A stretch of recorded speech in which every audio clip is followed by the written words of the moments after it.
Hi everyone, another video for you. Topic you can see in the title. I'm going to talk about Kane, Hojlund, comparing the two of them, who I would have selected if I was the Manchester United director of football, and talk a little bit about Arsenal. I'll tell you why I want to talk about Arsenal again in a little bit. But straight into it, might be a couple months late with this, but comparing, if you had the option, as Manchester United seemingly did, or could have even made a chase of it or a go of it with Munich, of spending 100 million on Harry Kane, or spending not much less, to be honest with you. I don't think this is about the salary to get Hojlund, and what I would have done, and what, your opinion of what you would have done. Obviously there's Harry Kane, England's all-time record goal scorer. He scored over 200 goals in the Premier League. He's proven in the Premier League. He plays as a kind of 9 out of 10. He attacks space. He can, bring players into play. He can link up play. He drops. He goes. He doesn't have quite the legs he once was, but he was never fast. So he's going to go for quite a few years. I see Harry Kane playing top-level football till he's 36, 37. I really, really do. And being very, very good at that. Or you've got Hojlund, who is kind of unproven, looked good for Denmark, looked good for Atalanta, but a young chap, and what I would have done. And I'll just get straight into it. I would have took Rasmus. I took Hojlund, and a lot of people disagree with that, and it's quite understandable because you've got this proven entity in Kane, and then you've got, essentially a 20-year-old that we're not sure of it going into a Manchester United team, which we're not sure of either. So firstly, stylistically, they're different. Hojlund, bigger, stronger, faster than Kane, okay? But better at the press. He's very, very good at the press. Most of that is because of speed and just tenacity. But the angles he takes are very good too. Kane normally drops off a little bit, whereas Hojlund will go. And, well, Manchester United want to play in a pressing formation like English Premier League teams that dominate games do now. And Kane coming into that team, I'm not saying that Kane wouldn't have been great for United. I'm not saying he wouldn't have scored 30 goals a season for United like he did at Tottenham. But I don't think he would have fit into the system as well. In fact, I don't think Harry Kane would have fit into Ange's system at Tottenham that they're playing now either. And I think Tottenham are a better team without him. That doesn't mean he's not the best player or wouldn't have been the best player at Tottenham. But I just think the Munich, that kind of Bavarian style German machine-like football is actually great for him. Especially with the two wingers he's got there. So kind of digressing there, but I would have picked Hojlund for a number of reasons. He's 10 years younger.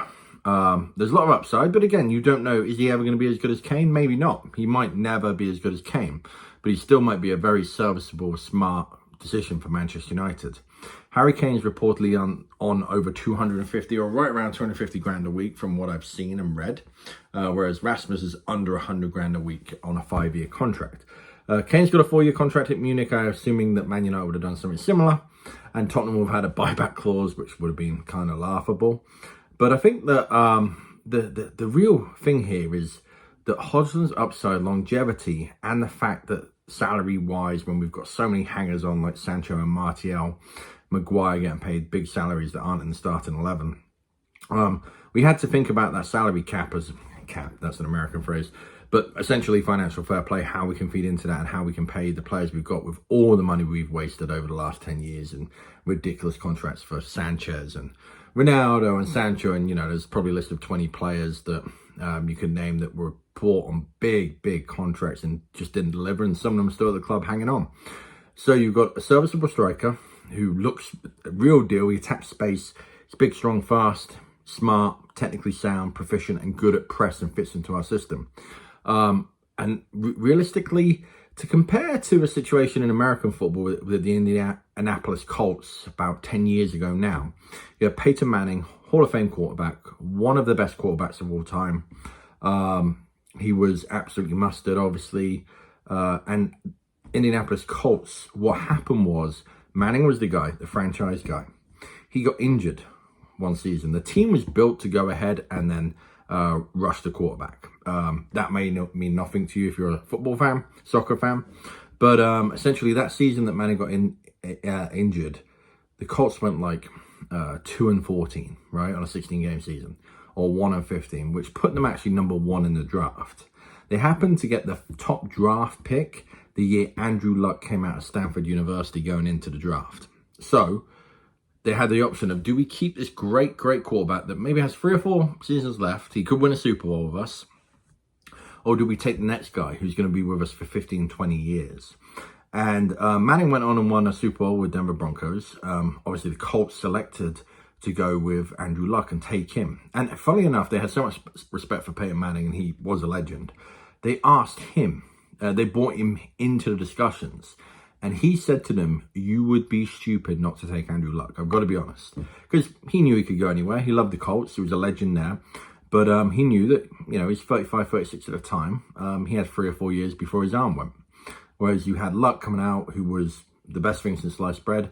He actually retired because at like 28, 29, he actually didn't do much for the Colts. But realistically, the decision would have been smart with his talent, if that makes sense. And I think the same applies here. Kane would have no resale value at all at 34, 35. Again, I've just said he might play to 36, 37. I'm sure there is some. But with Hojlund, you've got 10, 12, 14 years of him. If it doesn't work out, there should be resale value. And you've not got him on this massive contract that other clubs couldn't pick up. And that's been the biggest problem for United. We've been putting Maguire, Martial, Sancho, fill in the blanks, right? And no other club can afford that contract. Unless they were going, hey, that's our star player. But these players aren't star players, right? So it's not like Tottenham's going to come in and take Maguire on 200 grand a week. They're just not going to do that. They'll take him on half the contract to fit into their squad because he's a squad player. He may be a starter, but he's not the star man, right? But we've been doing that for years, just overpaying. I don't even think it's our transfers that's been terrible. It's been the overpaying of salaries. It's been like just criminal at times. It's been absolutely awful. So that's the real topic of the video. Would you take Kane or Hojlund? I've said the reasons why I would take Hojlund over Kane. Obviously, I think Kane's a better player right now than Hojlund. But if you're buying someone and making an investment at someone, all the reasons I've said is why I would take Hojlund. And, you know, I think just having a player like that that's attacking space in the box and can score your 20, 25 goals, and he will. I really think he will. Is obviously critical right now to Arsenal. What I would say about Arsenal right now as well, it's really interesting. I didn't have any kind of last few years, any thoughts on Arsenal or like motivation to talk about them because they were kind of a non-entity, right? Always constantly in transition since Wenger. Now they're a real team. They're my pick to win the title. I put money on Vegas on. I put money on Vegas. When I went to Vegas, I put money on Arsenal winning the title this year, and I think that was a shrewd bet actually, and I think they will because they've just got so much talent. They're young, they're progressive, and I think they'll get away with not having a striker. I actually think, like I said on the other video, that Bernardo and Tony might be detrimental to them because they've got Nketiah and Jet Jesus, and they may not score 20, 25 goals, and they're not players that attack spaces in the box like that. They work hard. They're just not going to get on the end of stuff and score that many goals like, you know, Tony might. However, they bring so much more to the team. They link up play. It just reminds me now, Arsenal, a little bit. And it's different stylistically. But they remind me a little bit of Liverpool a few years ago. Where Liverpool didn't have that out-and-out striker. Where it'd be Firmino, they were playing up there for a while. But they had mustard on the right and left wing, you know, Sane and Salah. And I think that Saka is such a good player. He's not quite at the level of where Salah was yet. But what you really need when you don't have that striker, and kind of back to my other video too, you need a winger that's going to put in 15, 20 goals a season, or maybe even more like Salah did. If you think about the teams that have won leagues without that recognised striker, City have done it just with false nines. I do understand that. I get that. But Liverpool did it with wingers that would score plenty of goals. And actually Chelsea did too. Especially at the time when Mourinho came back in 13-14. And just they had players like Eden Hazard that would basically contribute a winger and a striker's goal ratio and assist ratio. And you need that. And Saka's not there yet, but he'll get there. I really think he will. So I actually think that Arsenal, as brilliant as having a top level striker like Kane or Hojlund would be, I think Arsenal actually might be a better team without one. And I think they're going to get over the line there. And I think Bernardo and Tony, they should not do that. In fact, and kind of back to the whole point of this video, number 9s, even though I obviously explained Kane does more than number 9, I think Kane's the best striker in the world, quite frankly. But again, just going back, I would take Hojlund over Kane. I might even take Tony over Kane if I had the option, if I wanted a striker like that. Again, I don't think Arsenal should do that, but if we went back to the summer with Manchester United, I would have Tony and Kane, depending on the salary and the amount of money you'd have to pay for Tony. He's obviously a recognised Premier League striker coming into a team. He's decent at pressing. He's just great in the box.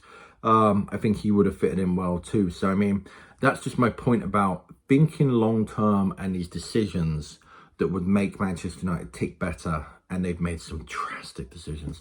But this is the first time, I think, if they did choose between Kane and Hojlund, I think that's a decision of a franchise, of a club that's going to go really far and do well if they keep making decisions that way. And I think actually Ten Hag is making decisions. I actually think when I compared Big Ange and Ten Hag the other week, Ten Hag, I think he's very much involved in the transfers. And I think that he has a plan and it's working around the plan. And I think over time, he'll make these good football decisions and they'll do well. He'll do well at Man United. Like I said, I don't know if we'll win a Premier League. Well, he'll be the guy, but I do think he'll do well. Anyway, kind of waffling at the end there. Love these short little videos. Like I said, whenever I've got something I want to talk about, that's what I'll keep doing. And if I don't, I won't make a video. Simple as that. So please like, comment, and make sure you subscribe. And give your points of view if you completely disagree with me. I'd love to hear it. I'd love to hear why. Football's a game of opinions, and I'm never someone that's not ready to change my stance with more information, if that makes sense. I appreciate you all watching. Cheers. Bye.